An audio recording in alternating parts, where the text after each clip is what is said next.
खुलुमबाय एसबी बड' निउज चेनेलाव नोंथांमोनखौ गासैखौबो बरायबाय आं सिबिरानि ब्रह्म सानसेनि खौरां नायनो मोजां मोनग्रा गासै रायजो राजा नोंथांमोनखौ आंनि एसबी बड' निउज चेनेलाव गिबियावनो बरायग्रोनानै लाबाय दिनैनि खौरांफोरखौ नोंथांमोननो आङो मिथिहोनो आखायाव लादों नोंथांमोना अननानै खौरांखौ जोबजासे खोनासंगोन होननानै मिजिंथिबाय गसाइगावआ सानै सुबुंखौ हाथियारजों लोगोसे हमनो हादों गसाइगाव पुलिस थानानि सिङाव थानाय सालिझुरि ओनसोलाव पुलिसआ सानै सुबुंखौ हमनो हादों हाथियारजों लोगोसे सानै सुबुङा हाथियार लानानै गिदिंबाय थानायनि खौरांखौ पुलिसआ मोननायनि उनावनो मोनानि समाव अपारेशन खालामदोंमोन बेनि उनावनो जितेन हाजदा मुंनि सासे सुबुंखौ हमनो हादों बिथाङा 1 नं सालिझुरिनि थागिबि बेजों लोगोसे मार्टिन हेम्ब्रम मुंनि सुबुंखौ हमनो हादों आरो बिथाङा लावरियापारानि थागिबि बिसोरनिफ्राय फेक्टरियाव बानायनाय गंसे पिस्तलजों लोगोसे मेगजिन आरो 7.65 mm नि गरथाम गुलिबो हमनो हादों लोगोसे मटर साइकेल मबाइल फन बायदिखौबो जब्द खालामो गसाइगाव पुलिसआ दा सोंनाय फिननाय लानाय हाबाफारिया जागासिनो दं होननानै मिथिनो मोननाय जादों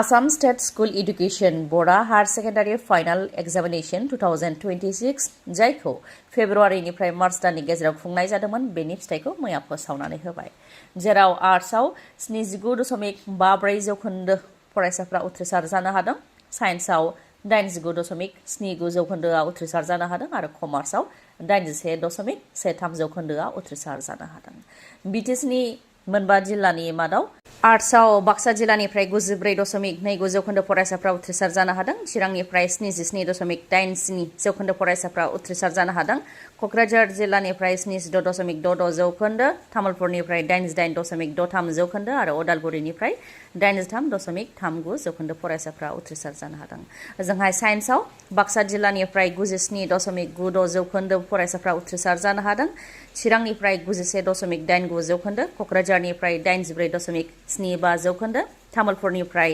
98.39 जौखोन्दो आरो उदालगुरिनिफ्राय 89.71 जौखोन्दो फरायसाफ्रा उथ्रिसार जानो हादों आरो कमार्सआव बाक्सा जिल्लानिफ्राय 95.62 जौखोन्दो फरायसाफ्रा उथ्रिसार जानो हादों चिरांनिफ्राय 80.67 क'क्राझारनिफ्राय कमार्सआव 69.29 जौखोन्दो तामुलपुरनिफ्राय 98.95 जौखोन्दो आरो उदालगुरिनिफ्राय 82.08 फरायसाफ्रा उथ्रिसार जानो हादों मख'नो गोनांदि भकेसनेलाव 74.20 जौखोन्दो फरायसाफ्रा उथ्रिसार जानो हादों आसामाव रिजाल्टखौ फोसावनायनि उनावनो फरायसालिफोराव रंजानायनि थासारि जायफोर फरायसालिफोराव 100 जौखोन्दो फरायसाफ्रा उथ्रिसार जानो हादों बैफोर कलेजफोराव रंजानायनि थासारि बमा गावनानै सल' खननानै बा मेथाइ दामनानै रंजा बाजा मोनसे रंजानायनि थासारि थिग बेबायदिनो क'क्राझारनि तिनिआलि लावरिपारायाव थानाय बड'लेण्ड एकाडेमि सिनियर सेकेन्डारि स्कुलनिफ्राय 100 जौखोन्दो फरायसाफ्रा उथ्रिसार जानो हादों कस्तुरबा गान्धी बालिका विद्यालय पाटगावनिफ्रायबो 100 जौखोन्दो फरायसाफ्रा उथ्रिसार जानो हादों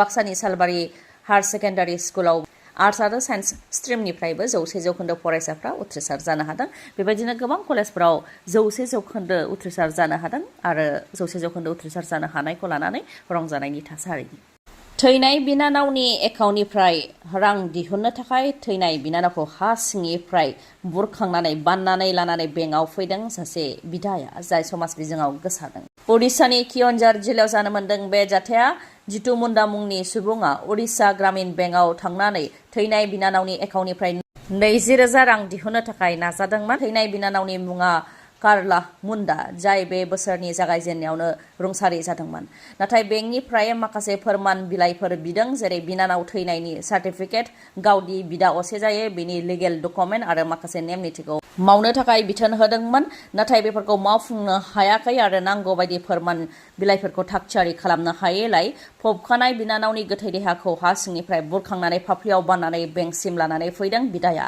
जाय नुथाया ससियेल मिडियायाव जोबोदैनो गोसारदों साननि समावनो रां सेख'नाय जाथाय बिटिसिआव साननि समावनो रां सेख'नाय जाथाय जादों 1,05,000 रां सेख'नानै लांबाय सिनाय मोनै दुथांफोरा उदालगुरि जिल्लानि सिङाव थानाय मैदेरखुलि गामिनि थागिबि बासिराम दैमारिनिफ्राय 1,05,000 नोगोद रांखौ सेख'नानै लानानै थाङो माखासे सिनाय मोनै दुथाङा फोरमायथिनाय बायदिबा सासे लोगोनो हैनो होनानै रांखौ लानानै थांदोंमोन नाथाय लोगोआ फैथ'यैलाय बागान नायनो होननानै थांदोंमोन बेनिफ्राय फैफिननाय समावनो मटर साइकेलजों फैनाय सानै दुथाङा गाग्लोबनानै रांखौ लानानै थांदों होननानै फोरमायथियो सिनाय मोनै दुथांफोरा खर'आव हेलमेट गानदोंमोन जायनि थाखाय महरखौ मोजाङै नुनो मोननाय जायाखै होननानैबो फोरमायथियो दा जाथायनि सायाव नायबिजिरनाया जागासिनो दङ बिरियानि आरो थरमुस जानायनि थाखाय नखरसेनिनो साब्रैया जिउ खोमानो गोनां जाबाय। मुम्बाइआव जानो मोन्दों बे दुखुनांथाव जाथाया।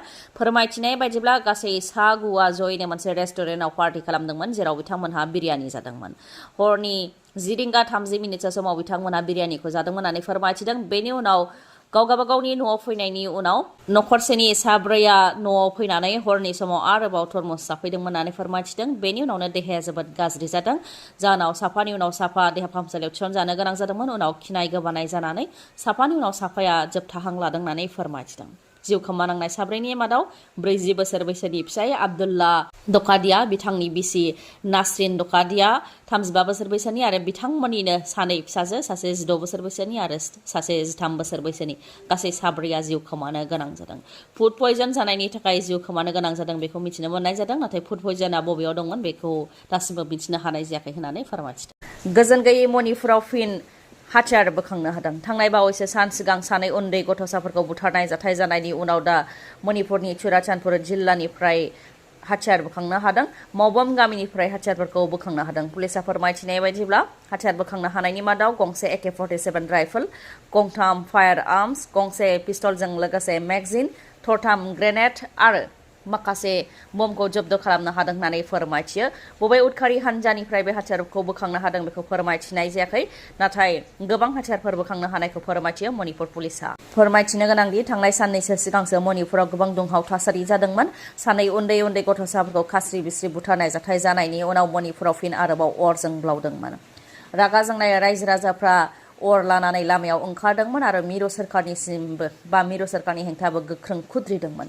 जेरावनाखि मिरु सोरखारा दासिमबो मणिपुरनि जेंनाखौ सुस्रांनो थाखाय जेबो राहा लायाखै, बेखौ लानानै मणिपुरनि रायजो राजाफ्रा ओंखारनानै मिरु सोरखारनि हेंथा गोख्रों खुद्रिनायखौ दिन्थिफुंदोंमोन। बेनि उनावनो फिन आरोबाव दा मणिपुरनिफ्राय हाथियारखौ बोखांनो हादों। मेट्रिक आनजादाव उथ्रिसार जानो हानाय फरायसाफोरनि थाखाय मोनसे गोजोनथाव खौरां। क'क्राझाराव थानाय बड'लेण्ड एकाडेमि सिनियर सेकेन्डारि स्कुलनिफ्राय नोंथांमोननि थाखाय गोजोनथाव खौरां लानानै फैदों। क'क्राझाराव थानाय बड'लेण्ड एकाडेमि सिनियर सेकेन्डारि स्कुलाव दासान्दि HS फार्स्ट इयारनि फरायसाफोरनि थाखाय बेसेन नाङै मुं थिसननाया जागासिनो दङ।